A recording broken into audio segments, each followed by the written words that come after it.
Hey race fans, this is Chet Christer with your CompCam's top 5 moments on FloRacing from this past week.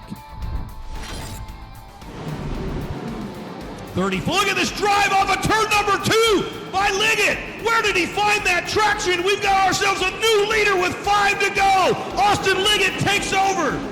It's the first USAC CRA feature at Keller Auto Speedway since 2018 for our number 5, and the Demon Damian Gardner chews his way out across the racetrack and onto the point, taking the lead from AJ Bender at the halfway mark. Gardner looked to have the race well in hand until Austin Liggett found a swath of speed and gave it all the sauce to shoot past Gardner and into the lead with 5 to go. Austin would lead the rest of the way to take the USAC CRA win. Hey, speaking of non-wings, you might want to check out the Anthony Simone Classic at Keller Auto Speedway this Saturday. The NARC 410s will have a special wingless race right after a 10,000 to win feature event. Any driver that runs the wing feature can pull off the wings and take another shot at victory in a rare NARC non-wing race.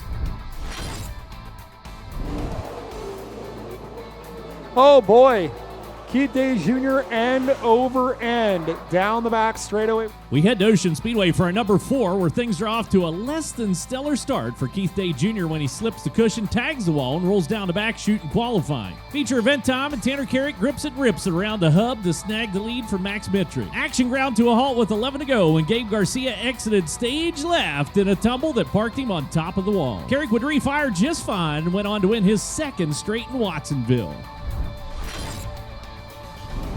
Green flag is out, and Ryan Newman with an outstanding start already. Darts to the inside lane, making a bid for the race lead off turn 2.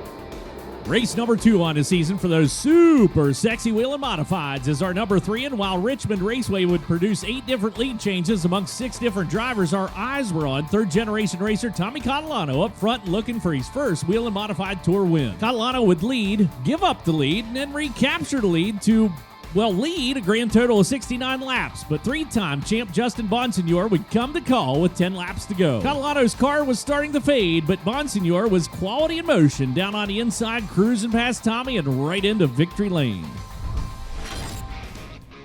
He's Billy Dietrich in 5th, and his brother Danny up beside him gets by down the backstretch, so Dietrich already into the top 5.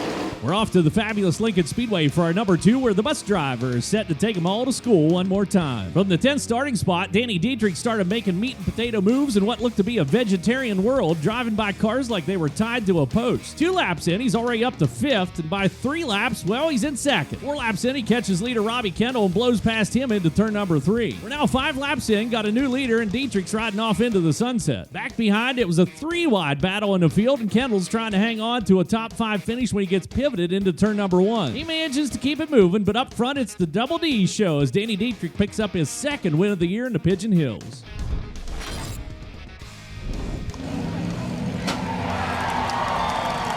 And our number 1 happens at South Boston Speedway, where in the world of Olympic helmet tossing, Roy Mitchell is a gold medal contender. Bam! Buff that out, buddy. So, how did we get to this point? Well, it's a restart with 5 laps to go in the Hornet feature when Roy gets jacked up, packed up, and then stacked up by the 0-1 of Jared Dawson. Mitchell's displeased and climbs out with his guided missile of a helmet, targets Dawson, and heaves that baby with some serious velocity. I feel like Roy Mitchell was a discus thrower in high school. Anyway, the feature would continue on, and Jarrett Milam would pick up the win, but in victory lane, it would be his stunt double, standing in for the celebratory backflip off the car. Honestly, I feel bad for anyone who left early and missed all this. These guys are awesome.